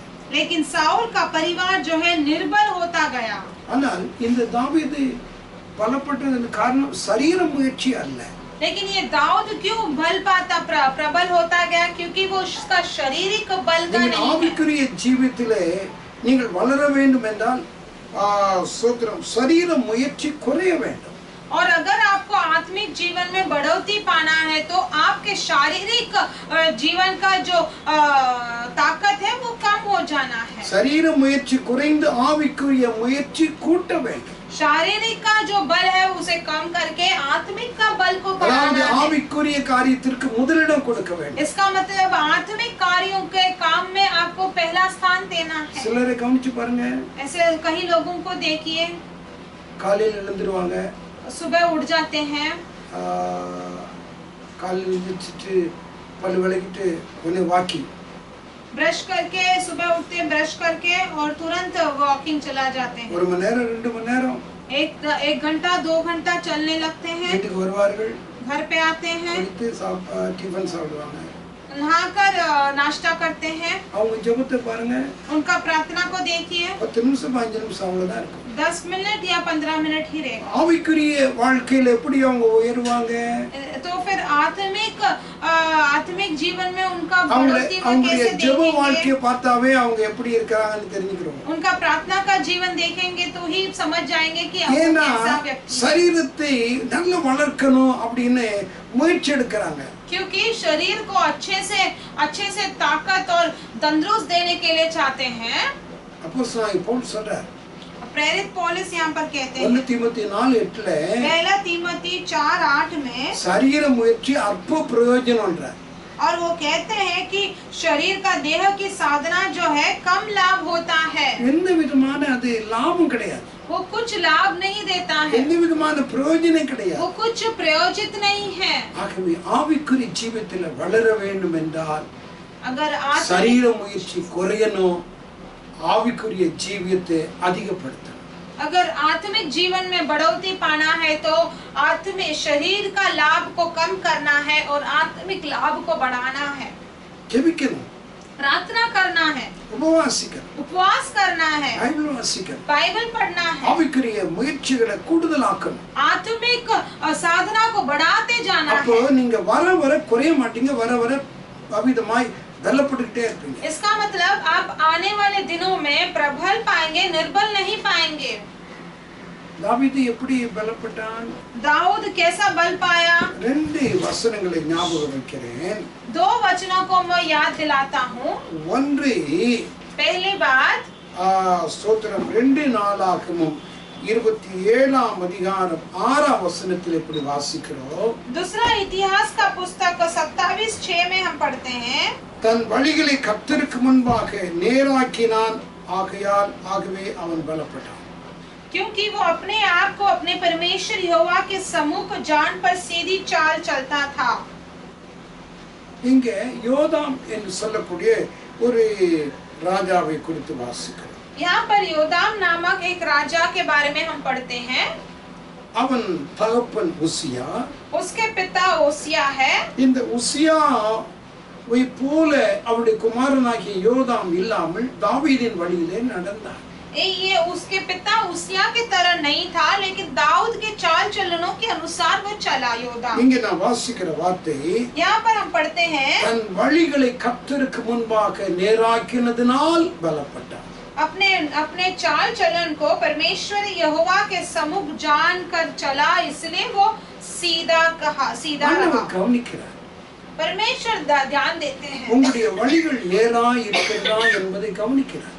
आपका चाल चलन सीधा है क्या? परमेश्वर ध्यान देते हैं। உங்களுடைய வழிகள் கோணலா இருக்கும் என்றால் अगर आपका चाल चलन टेढ़े मेढ़े होंगे तो ஆண்டவரிடத்தில் கேட்கணும், ஆண்டவரே என் வழிகள் கோணலா இருக்கிறது, என் வழிகளை நேர்படுத்தும். परमेश्वर से पूछना है, परमेश्वर मेरे चाल चलन टेढ़े मेढ़े हैं, मेरे चाल चलन को सीधा कीजिए। இல்லாவிட்டால் அந்த வழிகளை அவிதமாய் ஸ்தோத்திரம் நேராக்க விரும்பவில்லை என்றால் அவருடைய வாழ்க்கை எல்லாம் நஷ்டமாய் போய். अगर नहीं तो अगर आपके चाल चलन आप सीधा नहीं करना चाहोगे तो आपका पूरा जीवन नष्ट हो जाएगा। தாவீது என்ன செய்தான்? दाऊद ने क्या किया? தேவனுக்கு பிரியமில்லாதவைகள் எல்லாவற்றையும் தன் வாழ்க்கையிலே நீக்கி போட்டு தேவ சித்தத்தை அவன் செய்தான். परमेश्वर के जो ना इच्छा चीजों को निकाल कर परमेश्वर का इच्छा के अनुसार चला। பைபிள் என்ன சொல்கிறது? पवित्र शास्त्र क्या कहता है? தேவனுக்கு முன்பாக தன் வழிகளை நேராக்கினதினால் பலப்பட்டான். और परमेश्वर के यहोवा के सम्मुख जानकर सीधी चाल चला, इसलिए वो सामर्थ्य पाया। தாவீது அதை போல செய்தான். इस दाऊद भी ऐसे ही किया। தன்னுடைய வழிகளை தேவனுக்கு முன்பாக நேராக்கினான். अपने चाल चलन को परमेश्वर के सम्मुख में वो सीधा चला। தேவனுக்கு பிரியமில்லாத எல்லாவற்றையும் தூக்கி எறிந்தார். परमेश्वर को जो न अप्रसन्न है वो सब कुछ फेंक दिया। செய்தான், பலப்பட்டான். परमेश्वर का मकसद किया और सामर्थ्य पाया। காலையில யோசிச்சு பாருங்க, इस सुबह के समय पर सोच कर देखिए, வழிகள் கோணலா இருக்கிறதா நேரா இருக்கிறதா? आपका चाल चलन टेढ़े मेढ़े है या सीधा है? கோணலானவைகளுக்கு தன் வழிகளை ஒப்புக் கொடுக்கிறவன் அக்கிரமக்காரரோட சேர்க்கப்படுவான் என்று சங்கீதத்தில் வாசிக்கிறோம். भजन संगीता में हम ये पढ़ते हैं कि अगर टेढ़े मेढ़े चाल चलन में अगर हम अर्पण करते हैं तो दोषी के साथ, दुश्मनों के साथ उनका जीवन बिताते हैं। நம்முடைய வழிகள் தேவனுக்கு முன்பாக எப்படி இருக்கிறது? आपका चाल चलन परमेश्वर के सम्मुख में किस तरह है? கர்த்தருடைய வழிகளை பார்க்கிறார். परमेश्वर आपके चाल चलन देखते हैं। தாறுமாறா இருக்கிறதா? क्या वो टेढ़े मेढ़े हैं क्या? அப்படி இருக்கும் என்றால் अगर वैसा रहेगा तो பலப்பட மாட்டான். हम सामर्थ्य नहीं पाएंगे। இஸ்ரவேல் ஜனங்களை பார்த்து சொன்னா, நீ தாறுமாறாய் ஓடுகிற பெண் ஒட்டகம் அப்படின்னா. इस्राएल लोगों को देखकर कहा कि तू यहाँ वहाँ फिरने वाला जो एक स्त्री ऊंट के समान है। எரேமியா 3 அதிகாரத்தில் வாசிக்கிறோம். यिर्मयाह 3 अध्याय में हम पढ़ते हैं, தாறுமாறாய் ஓடக்கூடாது. तू यहाँ वहाँ ऐसे टेढ़े मेढ़े नहीं चलना है। நேரா இருக்கணும். तुम्हारा मार्ग परमेश्वर के सम्मुख में सीधा होना है। परमेश्वर ध्यान देते हैं और आप सामर्थ्य पाएंगे। இரண்டாவது, दूसरी बात, யோபு 17 அதிகாரம் अय्यूब का पुस्तक 17 अध्याय 9 வசனத்திலே 9 वचन में, நீதிமான் தன் வழியை உறுதியாய் பிடிப்பான், சுத்தமான கைகள் உள்ளவன் மென்மேலும் பலத்து போவான். धर्मी लोग अपना मार्ग पकड़े रहेंगे और शुद्ध काम करने वाले सामर्थ्य पर सामर्थ्य पाते जाएंगे। நீதிமான் தன் வழியை உறுதியாய் பிடித்துக் கொள்வான். धर्मी लोग अपना मार्ग पकड़े रहेंगे। இன்னைக்கு ஒரு நேரம், நாளைக்கு ஒரு வார்த்தை, இன்னைக்கு ஒரு காரியம், நாளைக்கு ஒரு, அப்படி அல்ல.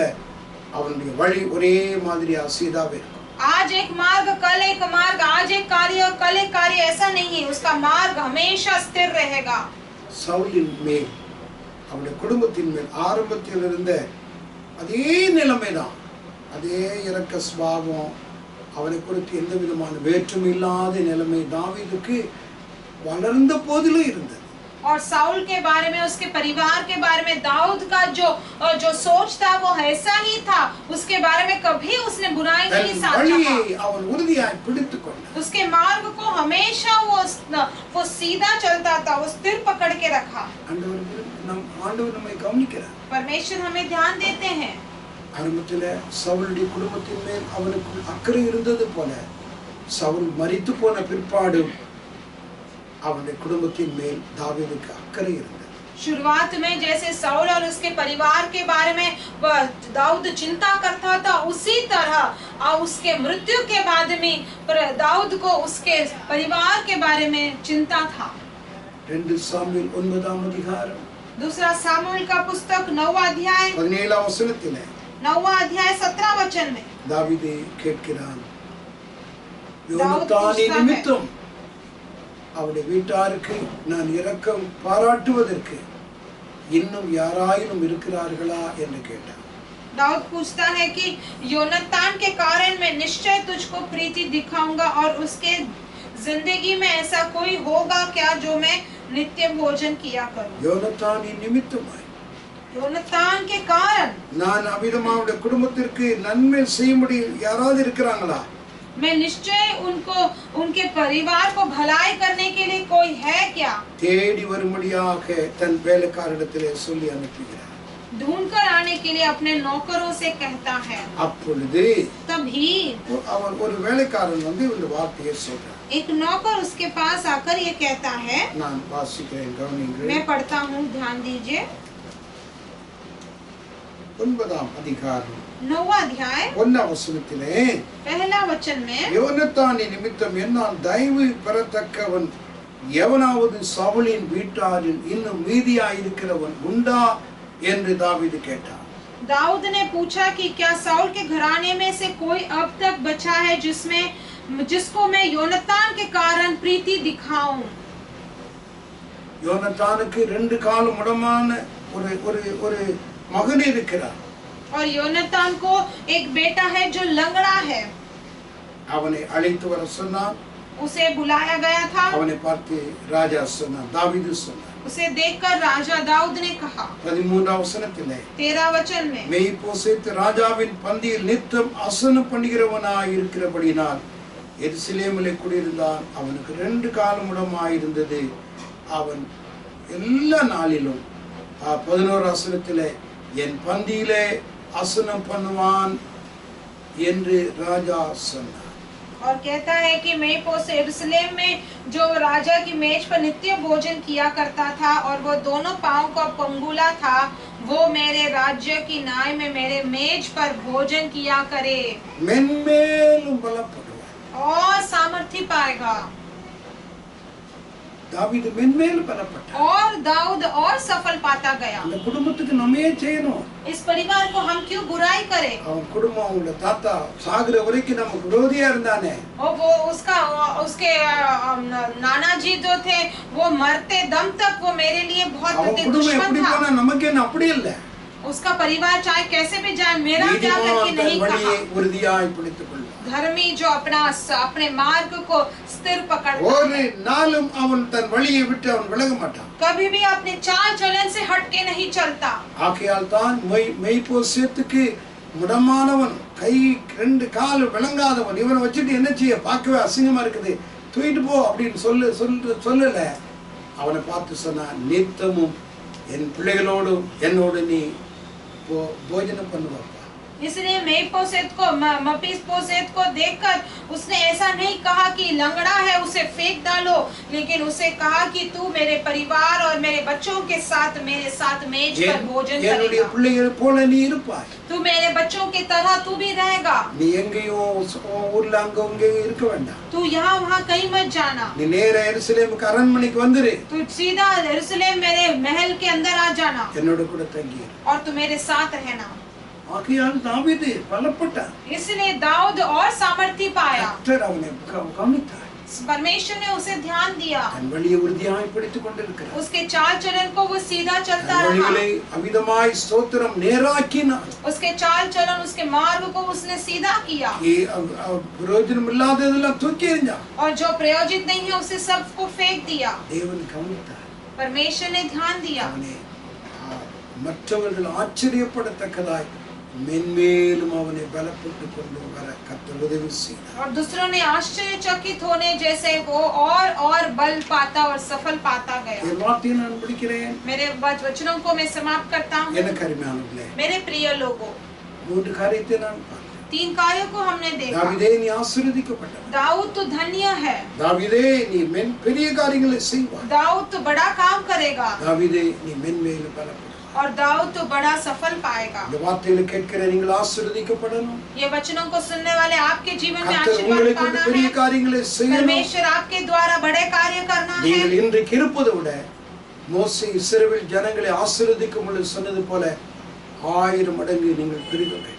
आज स्थिति जिस स्थिति में आप हो, मूसा ने जैसे अपने प्रजा को आशीर्वाद करते समय कहा कि तुम अब 100 गुना बल पाएंगे, सफल पाएंगे. 1000 மடங்கு 1000 गुण आप बल पाएंगे। உபாகமம் 1ஆம் அதிகாரத்திலே வாசிக்கிறோம். व्यवस्था विवरण पहला अध्याय में हम पढ़ते हैं। கர்த்தர் உங்களை மென்மேலும் உயர்த்துவார். परमेश्वर आपको और सफल देकर आशीष करेंगे। சோர்ந்து போயிருக்கிறீங்களா? निराश होकर बैठे हो क्या? எனக்கு ஒரு சகோதரர் ஒரு எனக்கு இந்த செய்தியை நான் பேசிக்கொண்டிருக்கும் பொழுது எனக்கு ஒரு ஃபோன் வந்தது. இது முடிந்த உடனே அவரோட நான் பேசினேன். और मुझे ये संदेश खत्म होते ही मुझे एक फोन आया था। एक भाई के साथ मैं बात कर रहा था। ரொம்ப கஷ்டப்படுறேன். वो बहुत ही कष्ट उठा रहे थे। ஒரு इंजीनियरिंग அளவுக்கு அவர் படித்தவர். वो एक इंजीनियर जितना पढ़ाई किया है, அவர் ஒரு கர்த்தருக்கு ஊழியம் செய்தவர். और परमेश्वर के लिए वो सेवा कर रहा है। அப்படிப்பட்டதான அந்த தேவ மனுஷன் और ऐसा एक परमेश्वर का व्यक्ति था। वो சொன்ன அந்த வார்த்தை, उसने कहा ये एक बात है, ஏதாவது வேலை இருந்தா எனக்கு மாத்தாங்க. अगर कुछ काम रहेगा तो मुझे बताइएगा। அது பெயிண்ட் வேலையா இருக்கலாம், अगर वो एक साधारण सा पेंट का काम भी रहेगा, சர்ச்சுக்கு வேலையா இருக்கலாம், चर्च का काम भी हो सकता है, எந்த வேலையா இருந்தாலும். चाहे वो कौन सा भी काम हो। ஏன்னா 1 வருஷம் எனக்கு சரியான வேலை இல்லை. क्योंकि 1.5 साल तक मुझे कोई काम नहीं है। வார்த்தைகளை கேட்கிற உங்களுக்கு அப்படி இருக்கலாம். ये वचनों को सुनने वाले आपके जीवन में भी ऐसा होगा। என்னை கேட்டுக்கொண்டிருக்கிற அருமையான ये सुनने वाले मेरे प्रिय लोग, கர்த்தர் உங்களை கைவிட மாட்டார். परमेश्वर आपको नहीं छोड़ेंगे। பொருளாதாரத்திலே கஷ்டப்பட்டு கொண்டிருக்கலாம், क्या आप आपके धन में आप कष्ट उठा रहे हैं? ஆண்டவர் உங்களை ஆசீர்வதிப்பார். परमेश्वर आपको आशीष करेंगे। மென்மேலும் பலப்பட வைப்பார். परमेश्वर आपको और बल और सामर्थ्य குறைந்து देंगे। போக மாட்டீங்க. आप कभी निर्बल नहीं வர होंगे। நீங்கள் ஆசீர்வதிக்கப்படுவீங்க. आप आने वाले दिनों में और आशीर्वाद पाएंगे। हम सभी प्रार्थना करेंगे। பரலோகத்தின் நல்ல பிதாவே, இந்த நல்ல நேரத்துக்காக ஸ்தோத்திரம். हमारे स्वर्गीय अच्छे पिता, इस अच्छे समय இந்த के लिए हम வார்த்தைகளை आपको கேட்டு धन्यवाद அப்படியே देते பிள்ளைகள் हैं। ஒவ்வொருவருக்காக ஸ்தோத்திரம். इन वचनों को सुनने वाले हर एक बच्चों के लिए धन्यवाद देते हैं। தாவீதை பார்த்து சொன்ன அந்த 3 ஆசீர்வாதங்கள் நம்முடைய பிள்ளைகள் மேல கடந்து வர. साउल ने दाऊद को देखकर कहा, ये 3 आशीर्वाद आपके बच्चों के ऊपर आना चाहिए। நம்முடைய கிருபை நம்முடைய பிள்ளைகளை நிரப்பட்டுட்டாங்க. आपके अनुग्रह परमेश्वर आपको बच्चों को भर डालना நம்முடைய चाहिए। பிள்ளைகள் ஒரு நாளும் சோர்ந்து போக கூடாது. आपके बच्चे कभी भी निराश नहीं होना है। விசேஷமாய் இந்த வாரத்திலே தங்களுடைய பிறந்த நாளை, தங்களுடைய திருமண நாளை நினைவு கூறுகிற ஒவ்வொரு பிள்ளைகளையும் நாங்கள் நினைக்கிறோம். विशेष करके इस हफ्ते में अपने जन्मदिन मनाने वाले, अपने शादी के सालगिरह मनाने वाले हर एक बच्चों को हम स्मरण करते हैं। சீக்கிரமாக இந்த லாக்டவுன் முடிய வேண்டும். शीघ्र ही ये लॉकडाउन समाप्त होना है। நாம் சேர்ந்து கர்த்தரை ஆராதிக்க உதவி செய்யும். हम साथ मिलकर परमेश्वर का आराधना करने எல்லா के लिए மகிமை सहायता கனம் कीजिए। துதி உமக்கே செலுத்துகிறோம். सारे महिमा आदर स्तुति केवल आप ही को देते இயேசு हैं। நல்ல நாமத்தில் பிதாவே. यीशु मसीह के अच्छे नाम से मांगते हैं परमेश्वर पिता। ஆமென். आमीन। என் ஆத்துமாவே कतरे கர்த்தரை स्तोत्री ஸ்தோத்திரி. इन मूलों में अवर परिशुद्ध परिशुद्ध नामते नामते स्तोत्री, स्तोत्री। इन इन आत्मावे आत्मावे कतरे स्तोत्री அவர் और செய்த செய்த சகல சகல உபகாரங்களை உபகாரங்களையும் மறவாதே। ஆமென். நம்முடைய கர்த்தராய் இருக்கிற இயேசு கிறிஸ்துவின் கிருபை, பிதாவாகிய தேவனுடைய அன்பு, பரிசுத்த ஆவியானவருடைய ஐக்கியம், சமாதானம் இந்த வார்த்தைகளை கேட்ட ஒவ்வொரு கர்த்தருடைய பிள்ளைகளோடு கூட இருப்பதாக. आमीन आमीन। மறுபடியும் உங்களுக்கு என்னுடைய வாழ்த்துக்கள். दोबारा एक और बार आपको स्वागत இன்னும் बधाई देते हैं। சப்ஸ்கிரைப் பண்ணாதவர்கள் நீங்க பண்ணலாம். और अभी आगे जिन्होंने सब्सक्राइब नहीं किया, பக்கத்துல ஒரு பெல் இருக்கும், அந்த பெல்லை நீங்க உங்களுடைய விரல்ல தொட்டு அதை புஷ் பண்ணிட்டா போதும். और बाजू में एक बेल आइकॉन दिया रहेगा, उसे सिर्फ दबा देंगे तो काफी है। ஸ்தோத்திரம். கர்த்தருடைய ஆசீர்வாதம். परमेश्वर आपको आशीष करेंगे। மற்றவர்களுக்கு அது அறிமுகப்படுத்துங்க. और ये इस चैनल को दूसरों को भी आप शेयर कीजिए, संदेश को। ஆமென். आमीन।